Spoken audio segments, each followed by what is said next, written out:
ദീപക് ഒരു കുടുംബത്തിലെ മുഴുവൻ ആളുകളും നഷ്ടപ്പെട്ടു പോയ വേദനയുമായിട്ടാണ് ദീപക് ഒരു കുടുംബത്തോടൊപ്പം ചേരുന്നത്. പറയൂ ദീപക്.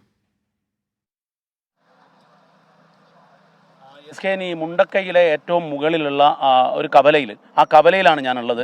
ഇവിടെ രക്ഷാപ്രവർത്തകർക്കിടയിൽ ഇവിടെ പോലീസ് ഉദ്യോഗസ്ഥരൊക്കെ നടത്തുന്ന സമയത്ത് വേദനയോടെ രക്ഷാപ്രവർത്തനം നടത്തുന്ന ഒരാളെ പരിചയപ്പെട്ടു. സഹദേവൻ എന്നാണ് പേര്. അദ്ദേഹത്തിൻ്റെ വീട് ഇവിടെ തന്നെയാണ്. അങ്ങയോട് ഈ സമയത്ത് ചോദിക്കുന്നതിന് ബുദ്ധിമുട്ടുണ്ട്, കാരണം തികച്ചും അങ്ങ് മാനസികമായ ഒരു പ്രയാസത്തിലാണ്. അങ്ങയുടെ വീടൊന്ന് ഞങ്ങൾക്ക് കാണിച്ചു തരാം. ഞങ്ങൾ തറവാട് വീടാണ്, ആ വീടായിരുന്നു ഞങ്ങളെ തറവാട് വീട്. അതിലായിരുന്നു എൻ്റെ അമ്മയും എൻ്റെ ഏട്ടനും രണ്ട് മക്കളും ഭാര്യയും താമസിച്ചിരുന്നത്. ഞങ്ങളെല്ലാവരും അവിടെ തന്നെ ആയിരുന്നു. പെരുമഴ ആയതുകൊണ്ട് ഞങ്ങളൊക്കെ ഭാര്യ വീട് പൂർണ്ണമായി തകർന്നു. ഇതാണ് അവസ്ഥ. അദ്ദേഹത്തിന്റെ വീട്, അതിന് തൊട്ടുപുറത്ത് അദ്ദേഹത്തിന്റെ ചെറിയമ്മയുടെ വീട്. ഈ കവലയിൽ ഒന്ന് നമ്മുടെ ക്യാമറാമാൻ പ്രവീൺ ഒന്ന് പാൻ ചെയ്യുമ്പോൾ മനസ്സിലാവും. ഇപ്പോൾ ആ കാണുന്ന ഒരു ഷീറ്റ് കിടക്കുന്ന സ്ഥലം, ആ പരസ്യ ബോർഡ് കിടക്കുന്ന സ്ഥലത്തായിരുന്നു അദ്ദേഹത്തിൻ്റെ വീട്. അങ്ങനെ ഒരു വീടുണ്ട് എന്ന് പോലും തോന്നാത്ത വിധത്തിലേക്ക് അത് വാനിഷായി. അതിനെ പൂർണ്ണമായും ഈ പ്രകൃതിക്ഷോഭം, ഈ ഉരുൾപൊട്ടൽ കൊണ്ടുപോയിരിക്കുന്നു. തൊട്ട് ഇടത് ഭാഗത്ത് നമുക്ക് കാണാം, ഈ ഇടത് ഭാഗത്തേക്ക് നോക്കിയാൽ ഇവിടെ ആയിരുന്നു അദ്ദേഹത്തിൻ്റെ ചെറിയമ്മയുടെ വീട്. ആ വീടും പൂർണ്ണമായി തകർന്നു കഴിഞ്ഞിരിക്കുന്നു.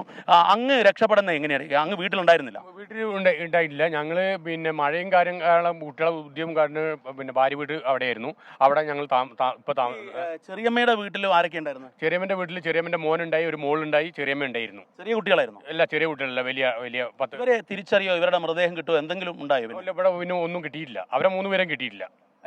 ഇതാണ് അവസ്ഥ. അതായത് നഷ്ടപ്പെട്ടവരെ കണ്ടെത്താനാവാതെ, നേരത്തെ നമ്മുടെ തപോഷ് ഇവിടുത്തെ ഓപ്പറേഷൻ നടത്തിയ SP ഒക്കെ പറയായിരുന്നു, ഈ മണ്ണിൽ, ഞങ്ങൾ നിൽക്കുന്ന ഈ മണ്ണിനടിയിൽ പോലും മനുഷ്യനുണ്ടാകാം, മനുഷ്യ ശരീരം ഉണ്ടാകാം. അദ്ദേഹത്തിന്റെ അനുഭവം എന്താണെന്ന് ചോദിക്കൂ. കാരണം അദ്ദേഹം ജീവിതത്തിൽ ഏറ്റവും വലിയ കടുത്ത വേദന അനുഭവപ്പെട്ടിരിക്കുകയാണല്ലോ. അദ്ദേഹത്തിന്റെ കാര്യം അദ്ദേഹത്തെ പറയാൻ അനുവദിക്കൂ. നമ്മുടെ ശ്രീകണ്ഠ സാർ ചോദിക്കുകയാണ്, അങ്ങയുടെ ഒരു മാനസികാവസ്ഥ ഇപ്പോഴെങ്ങനെയാണ്? മാനസികാവസ്ഥ തളരാൻ എവിടെയും നിൽക്കാൻ പറ്റാത്ത അവസ്ഥയാണ്. ക്യാമ്പിൽ പോയപ്പോൾ അവിടെ നിൽക്കാൻ സ്ഥലമല്ല എന്ന് പറഞ്ഞു. വൈത്തിരി പോകണം പറഞ്ഞപ്പോൾ ഞങ്ങൾ എൻ്റെ അളിയൻ്റെ വീട്ടിലാണ് ഞങ്ങൾ എല്ലാവരും കൂടി താമസം. അപ്പോൾ എൻ്റെ ചേച്ചി ഇവിടെ നിന്ന് പുറത്തിറങ്ങി അവിടെ വീണ് കിടക്കുന്നുണ്ടായി പറഞ്ഞു. ഇവിടെ സെക്കീന പറഞ്ഞൊരു ആളുണ്ടായിരുന്നു ഞങ്ങൾ തൊട്ട് ആ സെക്കീന ഇതിലേ ഓടിയത്. അവർ 2 പേരും ഓടി രക്ഷപ്പെട്ടു. എൻ്റെ ചേച്ചി ഇവിടെ വീണ് കിടന്നു എന്ന് പറഞ്ഞു. അപ്പം തന്നെ എല്ലാവരും ഏട്ടനും ഏട്ടൻ്റെ കുട്ടികളും ഇവിടെ വന്നിട്ടുണ്ടാവും. ഈ ചാലിൽ കൂടെ പോകാനാണ് സാധ്യത. ഇവിടെ പൂർണ്ണമായി മാറ്റണം. ഈ ചാല് പൂർണ്ണമായി മാറണം. ഞങ്ങളിവിടെ പെറ്റു വളർന്ന നാടാണ്, എനിക്കറിയാം.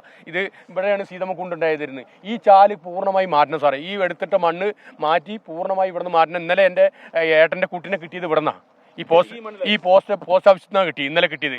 അതെൻ്റെ കുട്ടീനെ അവിടെ കിട്ടി. എൻ്റെ അമ്മനെ അതിൻ്റെ ഉള്ളിൽ നിന്ന് തന്നെയാണ് കിട്ടിയത്.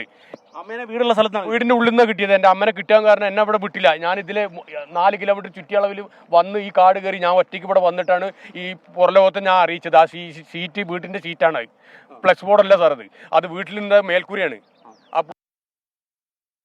മുണ്ടക്കൈയിൽ നിന്ന് ദീപക് ധർമ്മടം സംസാരിക്കുകയായിരുന്നു. എന്ന് പറഞ്ഞാൽ ആ ചേട്ടനെ പോലുള്ള ഒരുപാട് പേരെ നമ്മൾ ദിവസങ്ങൾ കാണുന്നുണ്ട്. കുടുംബത്തിൽ എല്ലാവരും നഷ്ടപ്പെട്ട് ഒറ്റയ്ക്കായപ്പോൾ ഒരുപാട് മനുഷ്യരെ കാണുന്നുണ്ട്. ഇനി ഒറ്റയ്ക്കായപ്പോർക്ക് നമ്മൾ കേരളമാണ് ഇനി അവരെ ചേർത്ത് പിടിക്കേണ്ടത്. അതൊക്കെ നമുക്ക് വരും ദിവസങ്ങൾ കുറച്ചുകൂടി കാര്യക്ഷമമായി സംസാരിക്കേണ്ട വിഷയമാണ്.